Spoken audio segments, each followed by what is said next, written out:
Okay, what is up everyone? DSP here, and I'm here with a special video because I usually don't do this for many of the video game playthroughs that I perform on Twitch TV or YouTube, but in today's a particularly unique situation because I think a lot of people have been wondering what exactly are my initial thoughts and what is the game The Evil Within like?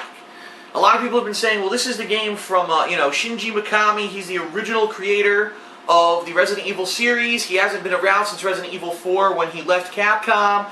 And what is going on with this game? Is it good? What is it? Are there any comparisons that you can give for it? Alright? And what are my overall feelings? Well, first of all, the thing I want to tell you is this version of the game that I got is not any special edition. This is just the standard edition that I reserved at GameStop. It's pretty neat. Look at this. It actually comes with some neat box art, right? That actually has some movement to it when you actually move it around there.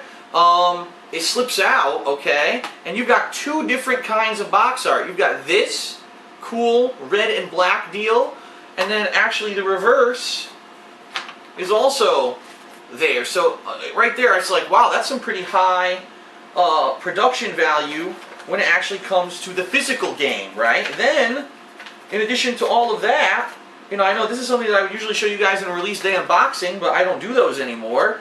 A full-color, detailed manual explaining things such as the cast of the game, the controls, some backstory, explaining how the game works, the heads-up display, how to craft in the game, upgrading skills, recommendations, helpful tips. Look at this. There's a lot of stuff in this, and it's full color, and it's really nicely done. And I almost never see this anymore. Most games you get them, there's nothing in them anymore. Everything, oh, go online if you want to read the manual or whatever. That's pretty neat that it comes with the full color manual, okay? So, my initial impressions, here's the deal. I played the game twice today. I played it on my first stream of about 3.5 hours, and then I took a break, and then I actually played it again for roughly just under 2 hours on my second stream. So, talking about 5 to 6 hours into the game. The first 3 to 4 hours, I'm going to be honest with everyone, they're incredibly fucking confusing.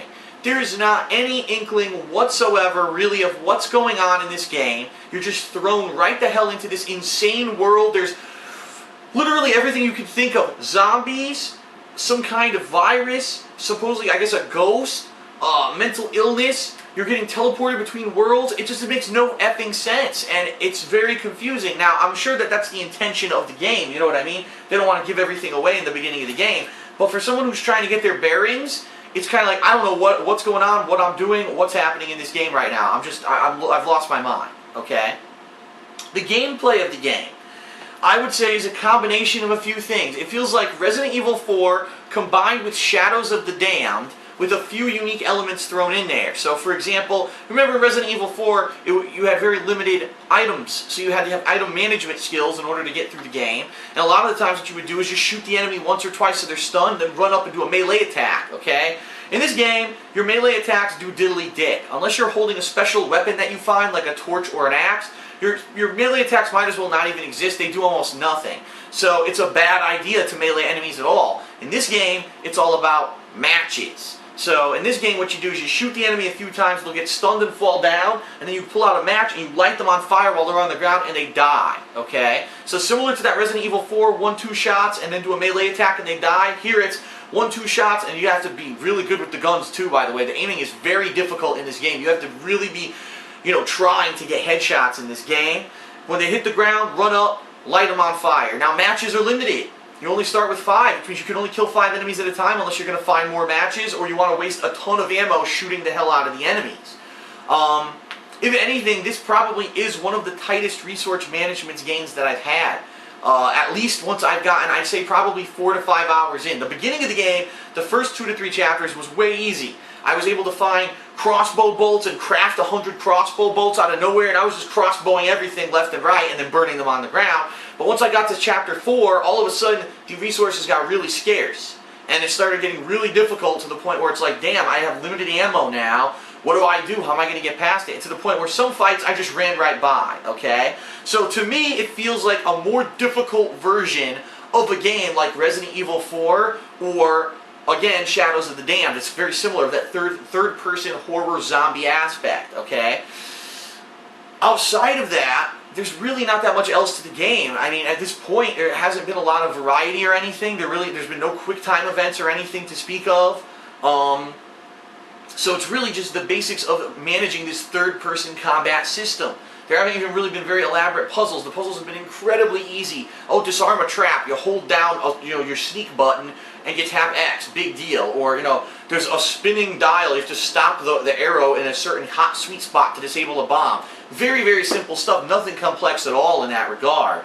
I have to say that when I did play on my second stream today, that it did pick up a lot. And actually, I liked that a lot better than I think the first 3 hours is more the introduction, very slow build. After that, it starts to pick up with some crazy monsters and stuff. Now, I don't want to spoil you guys. You gotta, definitely I want you to watch the videos. But the monsters definitely kicked it up a notch and got crazier and just more intense and insane during the next second stream of 2 hours of gameplay out of the 5 or 6 that I did today. However, here's what I have to say. Creepy atmosphere, lots of gore. But I'm going to be honest with everyone, this game didn't scare me at all. Now you guys might say, oh, well Phil, you don't scare easily. We see you play scary games and you don't get scared. Last week I played Alien Isolation. In the first 6 hours of Alien Isolation, there were tons of times when I had chills running down my spine, when there was a jump scare, there was something going on, and I was like, oh God, I feel like I'm helpless against this alien that's coming after me and trying to kill me. I'm really not feeling that at all with The Evil Within, at all. In fact, a few times that I'm dying, it's just a really cheap death, because it's like an instant death you wouldn't know about, and then you just pretty much restart that room because there's a good checkpoint system in the game.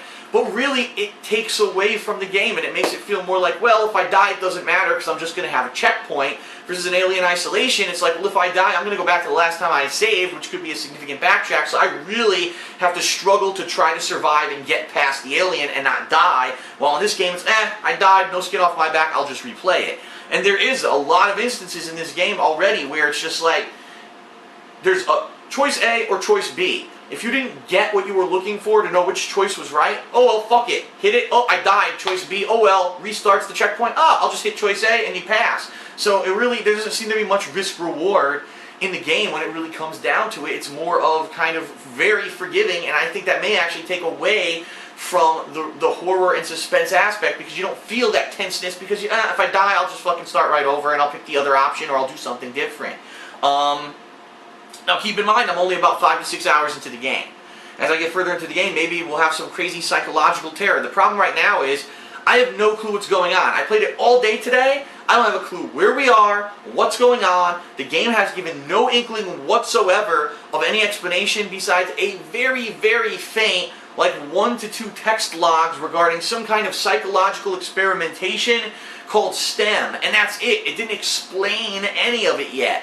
Then maybe over the course of the game there'll be tons of explanation flayed out and further on. But right now it's like, am I interested to know what's going on? Yes. But there's been almost no explanation, and it makes me kind of like, do I care at this point? Because I played 6 hours and they didn't even bother explaining.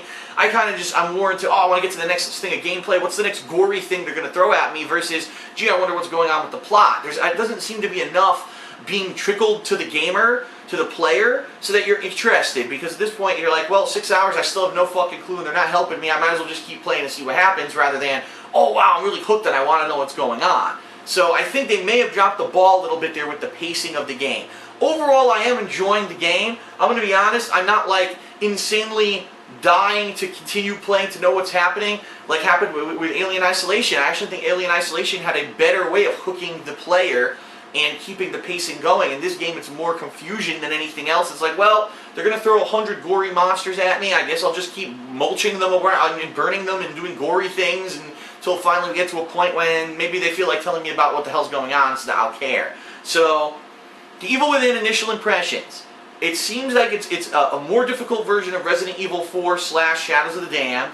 It is fun, but at the same time it's a little confusing, and the confusion, and because they're not giving you enough information on the plot, is kind of letting your mind wander. It's not hooking me as good as some other survival horror games that I've played recently. If you're in it for just the survival horror gameplay, you're probably really going to like it, but if you're more of a well-rounded person who's in it for the story, you may not like the first few hours of the game because you're like, what the fuck? And they're not telling you anything. I want to know what's happening.